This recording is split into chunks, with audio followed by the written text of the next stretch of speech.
నమస్తే, నేను మీ దేవరాజ్ని. Welcome to doctor insurance channel. Friends, ఈరోజు మాట్లాడబోయే టాపిక్ వచ్చేసి మీకు చాలా యూస్ఫుల్గా ఉంటుంది. ఈ టాపిక్ ఎప్పుడైనా మీరు హెల్త్ ఇన్సూరెన్స్ పర్చేజ్ చేసేటప్పుడు ముఖ్యంగా చూడాల్సినవి కొన్ని ఇంపార్టెంట్ పాయింట్స్ ఉంటాయి హెల్త్ ఇన్సూరెన్స్ పాలసీలో.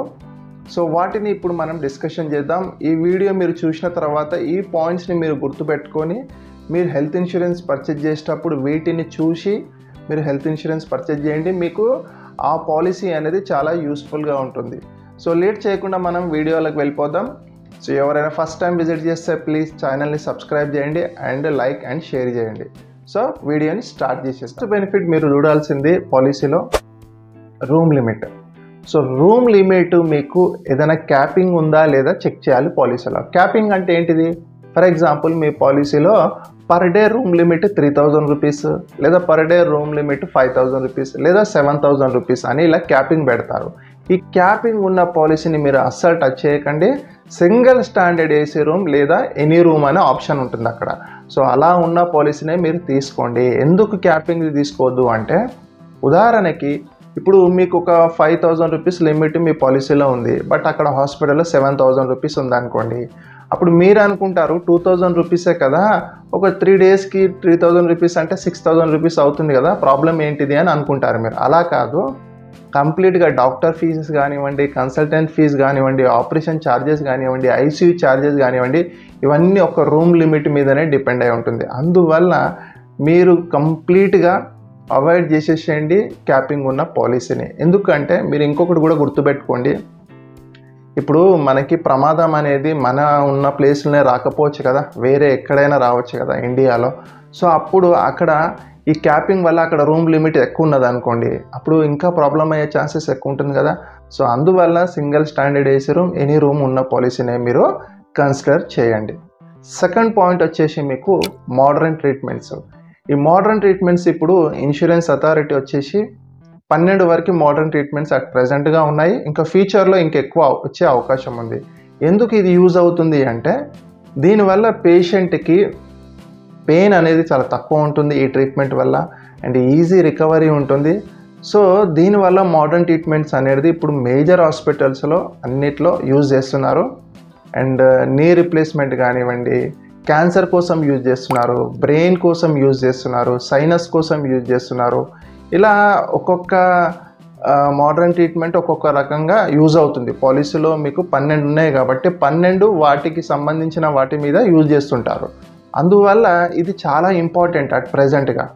అండ్ మేజర్గా ఇప్పుడు రీసెంట్ టైంగా చెక్ చేస్తే కనుక పాలసీ హోల్డర్లు మాకు రెగ్యులర్గా అడిగేది మోడర్న్ ట్రీట్మెంట్స్ ఉన్న పాలసీ ఏదైనా ఉందా అని అడుగుతుంటారు. అంత ఇంపార్టెంట్ అయింది ఇప్పుడు. సో మోడర్న్ ట్రీట్మెంట్స్కి ఎలాంటి లిమిట్స్ లేకుండా మీరు చూసుకోవాల్సిన అవసరం ఉంది. అంటే ఉదాహరణకి మీది ఒక 10 లక్షలు లేదా 20 లక్షల పాలసీ ఉందనుకోండి, అంతవరకు కవర్ చేసే విధంగా ఉండాలి. ఎలాంటి క్యాపింగ్ ఉండదు పాలసీలో, అది గుర్తుపెట్టుకోండి. ఎందుకంటే మీరు పాలసీ తీసుకునేది ఈ రోజు కోసం కాదు కదా, ఫ్యూచర్ కోసం. ఫ్యూచర్లో మనకి ఈ మోడర్న్ ట్రీట్మెంట్సే అవైలబిలిటీ ఉంటుంది. ఇంకొక 2-3 ఇయర్స్ తర్వాత మనకు మోడర్న్ ట్రీట్మెంట్స్ అవైలబిలిటీ ఉంటుంది. సో అందువల్ల అప్పుడు రిస్ట్రిక్షన్స్ ఉన్నాయనుకోండి, మీరు పే చేయాల్సిన అవసరం ఉంటుంది మీ హ్యాండ్ నుంచి. అందువల్ల ఇప్పుడు మీరు పాలసీ తీసుకునేటప్పుడు ఈ జాగ్రత్తలు తీసుకోవాల్సిందే. అండ్ థర్డ్ వన్ వచ్చేసి మీకు ప్రీ అండ్ పోస్ట్ హాస్పిటలైజేషన్. అంటే ఏంటిది అంటే, మీరు హాస్పిటల్లో అడ్మిట్ కాకముందుకు ఒకవేళ డాక్టర్కి బయట చూయించుకుంటే అక్కడ మీకు డాక్టర్ ఫీజు కానివ్వండి, కన్సల్టెంట్ ఫీజు కానివ్వండి, లేదా బ్లడ్ టెస్టులు కానివ్వండి, స్కానింగ్లు కానివ్వండి, ఇలాంటివి, లేదా మెడిసిన్ ఛార్జెస్, వీటికి కూడా ఈ రోజుల్లో చాలా ఎక్కువ అవుతుంది కదా. సో వాటిని కూడా పాలసీలో కవర్ చేస్తారు. అలాగే పోస్ట్ అంటే ఏంటిది?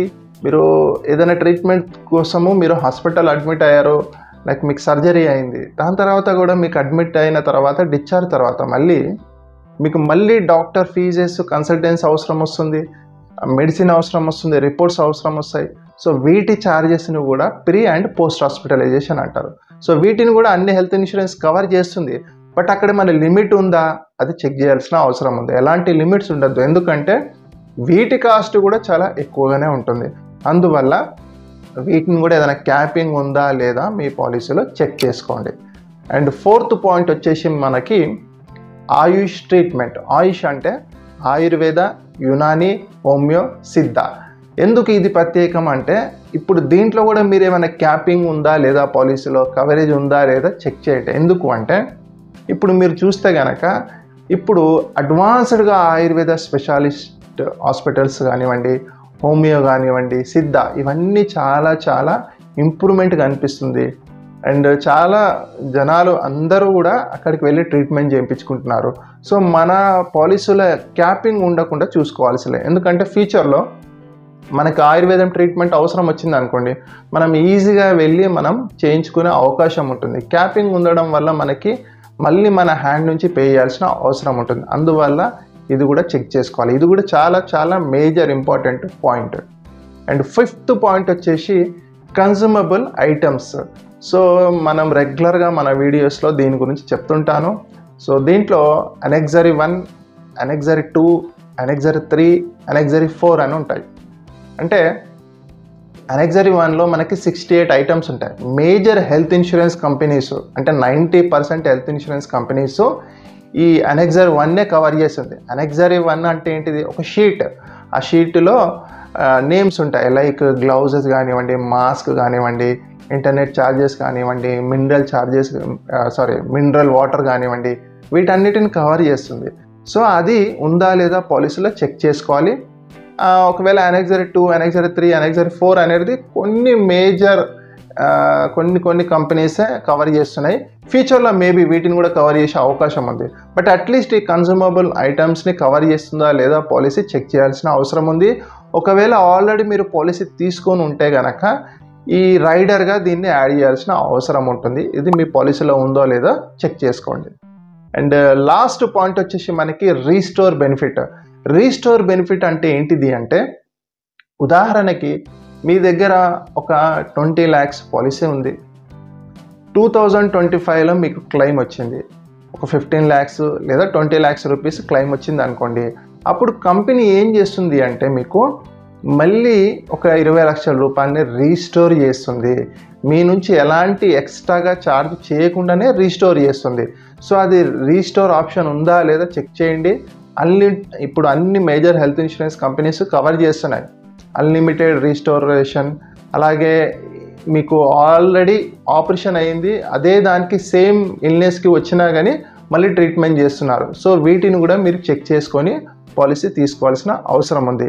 అండ్ ఇంకా చాలా ఉన్నాయి, బట్ ఇవి మేజర్గా ఈ 6 వాటి గురించి మీరు పాలసీలో చెక్ చేసి తీసుకోండి.